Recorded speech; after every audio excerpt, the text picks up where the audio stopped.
hanya mengingat-ingati makhluk ciptaannya saja daripada mengingat siapa yang menciptakan makhluk.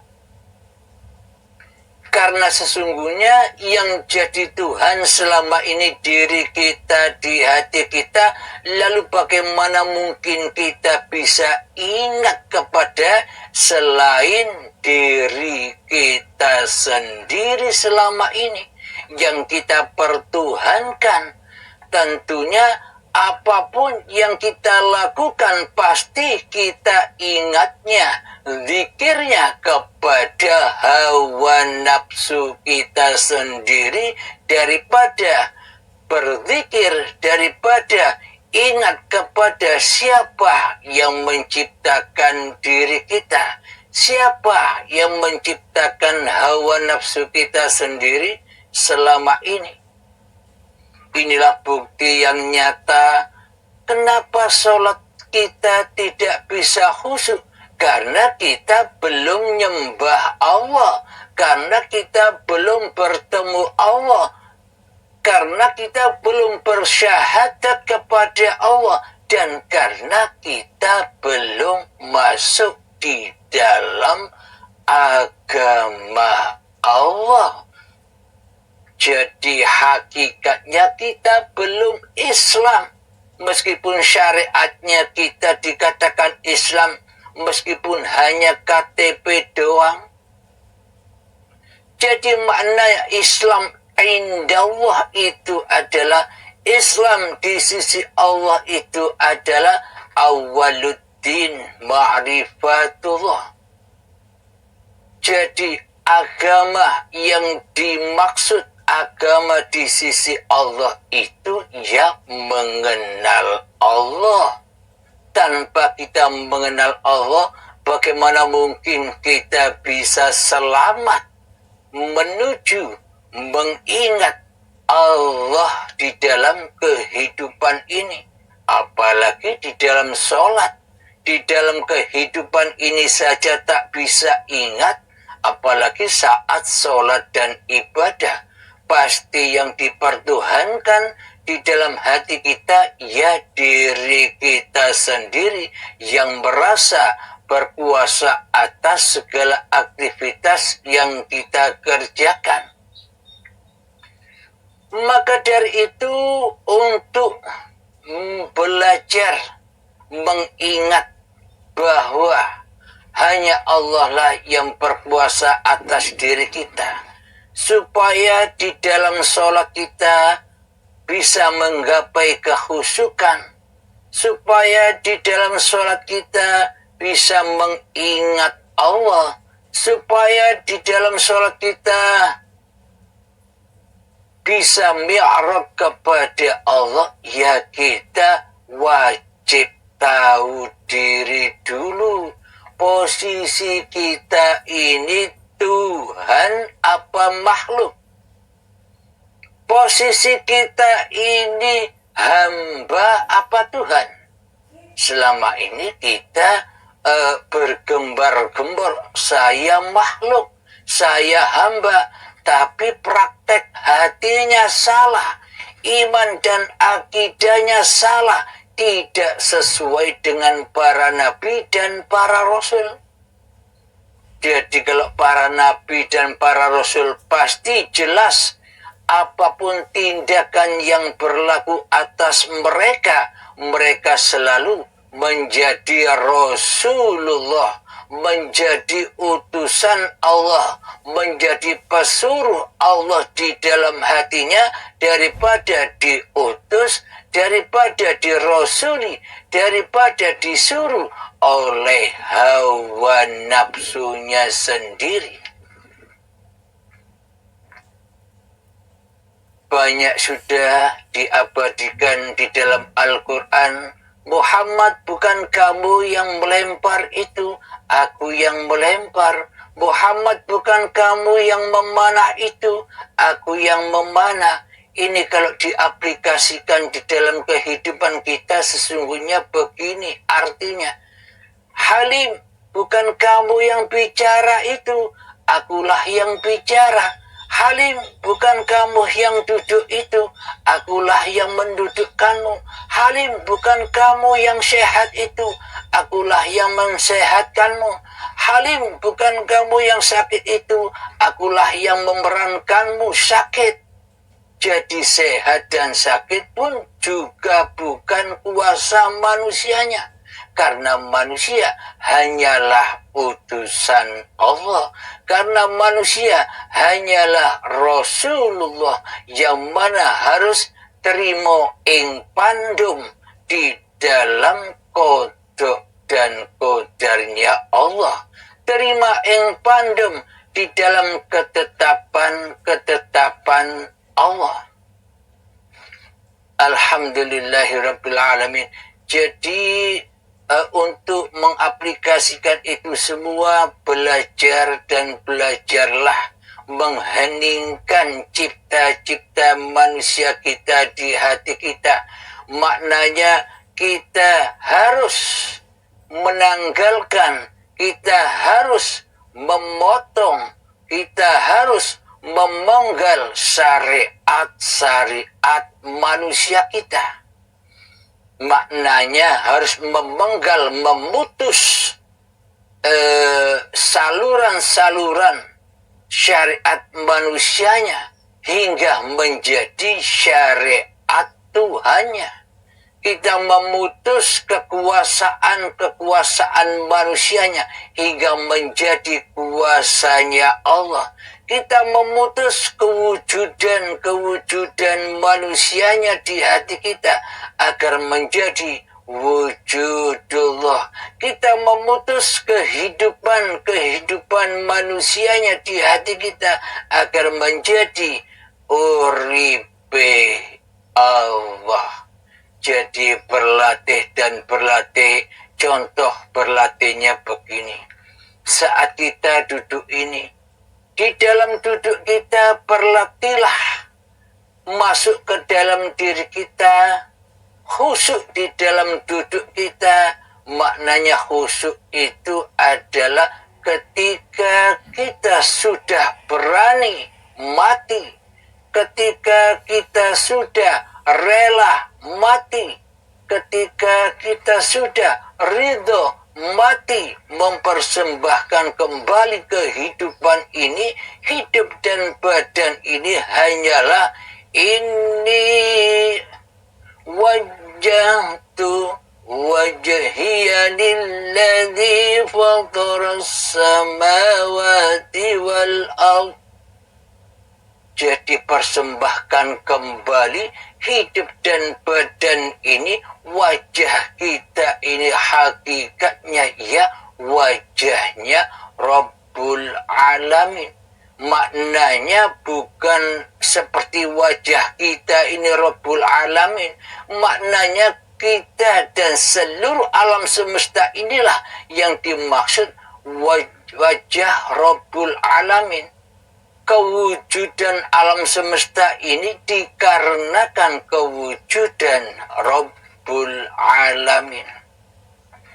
Sama halnya ketika kita bisa melihat segala sesuatu yang ada di area kita berada. Ada tumbuhan, ada bebatuan, ada rumah, ada masjid, ada jalan, ada tanah, ada langit, ada matahari. Semua itu wujud karena diwujudkan oleh hidup yang menghidupi Abdul Halim ini. Bila tak ada hidup yang menghidupi Abdul Halim, maka tak mungkin Abdul Halim bisa mewujudkan, bisa menyaksikan apa yang dilihatnya. Takkan mungkin Abdul Halim bisa mendengar apa yang didengarkannya, suara burung berkicau dengan merdunya.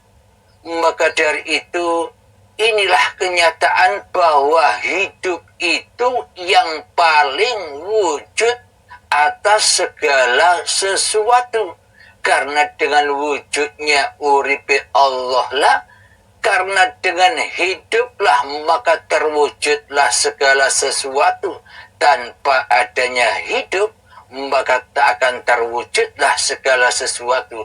Maknanya di dalam belajar ini, kita belajar memasrahkan, mempersembahkan, mengabdikan amanah-amanah hidup dan badan ini kepada penciptanya. Kita harus belajar rela, kita wajib belajar ridho bahwa sebenarnya hidup dan badan ini bukan milik dan kuasa Abdul Halimnya. Itu yang harus kita latih, itu yang harus kita tekankan. Jadi selama hidup ini masih diakui sebagai hidup dan badan Abdul Halimnya, selamanya kita takkan pernah bisa mengingat Allah. Selamanya kita takkan pernah bisa menyembah kepada Allah. Bagaimana mungkin kita bisa menyembah Allah sementara Allah sudah tersekutukan di dalam hati kita dengan kewujudan diri manusia kita di hati kita. Maka ketika Allah belum jadi Tuhan di hati kita, maka ketika kita masih berposisi sebagai Tuhan di hati kita, selamanya sholat kita, ibadah kita jatuh terbakar di dalam fahsya wal mungkar, jatuh terbakar di dalam hawa nafsu kita sendiri. Kita akui sebagai kita yang berkuasa atas sholat ini. Kita akui sebagai kita yang melakukan sholat tahajud, sholat duha, baca Al-Quran dan sebagainya, hingga terbakar di dalam hawa nafsu kita sendiri. Lalu mana mungkin kita bisa berharap pahala dan surga sementara kita tidak nyembah Allah? Lalu bagaimana mungkin kita berharap pahala dan surga sementara kita nyembah berhala-berhala hawa nafsu kita sendiri di hati kita selama ini? Jadi harapan-harapan, mimpi-mimpi itu mimpi yang sia-sia saja. Karena tidak sesuai persembahan kita selama ini, tidak sesuai apa yang kita zikirkan selama ini. Karena kita selama ini tidak pernah bisa berzikir kepada Allah selagi yang jadi Tuhan di dalam hati kita masih Abdul Halimnya.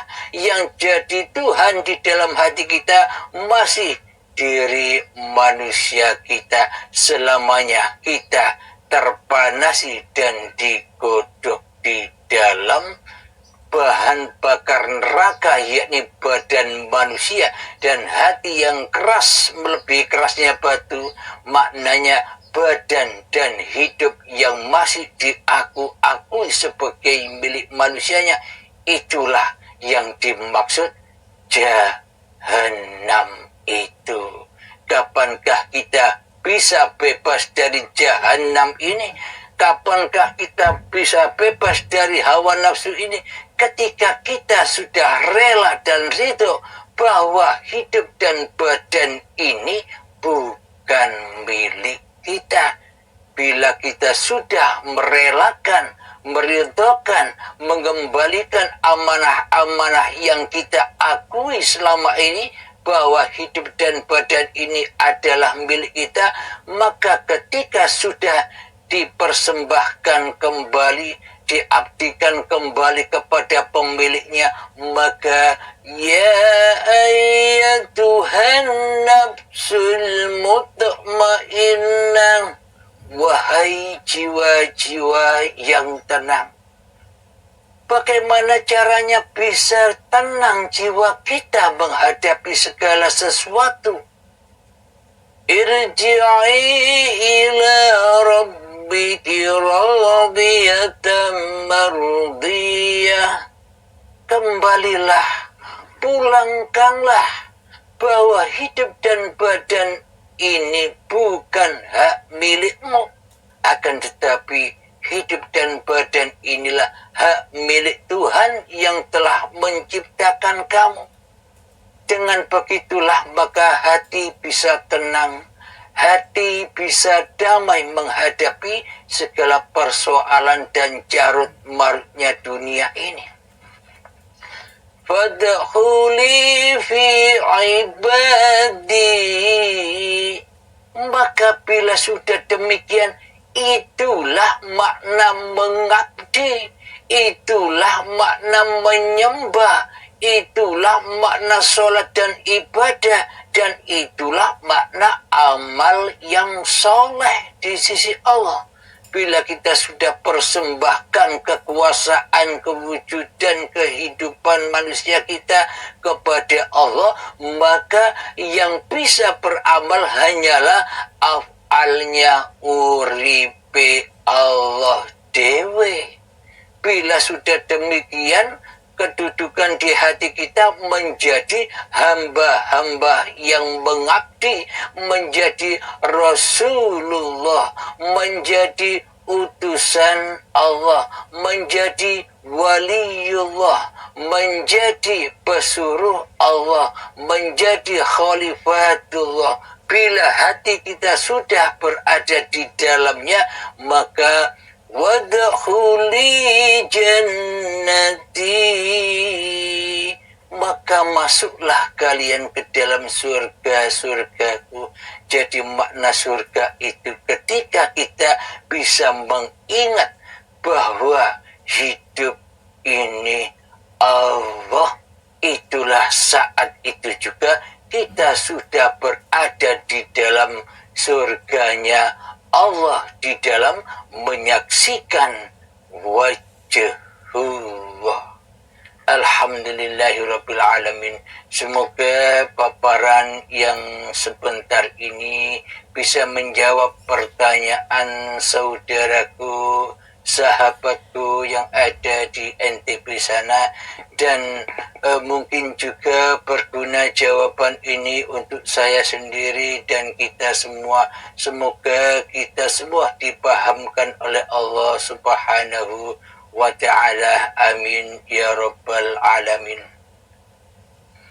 Sebelum kita akhiri kajian di siang hari ini, marilah kita gemahkan salawat zalimin daf'ul bala, dan kita doakan pula semoga para sahabat-sahabat tercinta yang sekarang lagi berjuang dengan sakitnya, semoga diberi keberhasilan di dalam kesembuhannya, sehat kembali dan ngaji lagi. Amin ya rabbal alamin. Allahumma salli ala sayyidina Muhammad wa ashghil zalimin bil zalimin. Allahumma salli ala sayyidina Muhammad wa ashghil zalimin bil zalimin wa akhrijna min bainihim salimin wa ala alihi wa sahbihi ajma'in. Alhamdulillahi rabbil alamin. Allahumma salli ala sayyidina Muhammad wa ala ali sayyidina Muhammad. Allahumma ya qadiyal hajat, Allahumma ya mujibad da'wat, Allahumma ya rafi'ad darajat, Allahumma ya muhillal muskilat, Allahumma ya syafiyal amrat, Allahumma ya kafiyal muhimmat, Allahumma ya dafi'al baliyat. Allahumma akhtim lana bil iman, Allahumma akhtim lana bil islam. Rabbana atina fid dunya hasanah wa fil akhirati hasanah wa qina adzabannar wa sallallahu ala sayyidina Muhammad wa ala alihi wa sahbihi wa sallam walhamdulillahi rabbil alamin. Akhir kalam, assalamualaikum warahmatullahi wabarakatuh.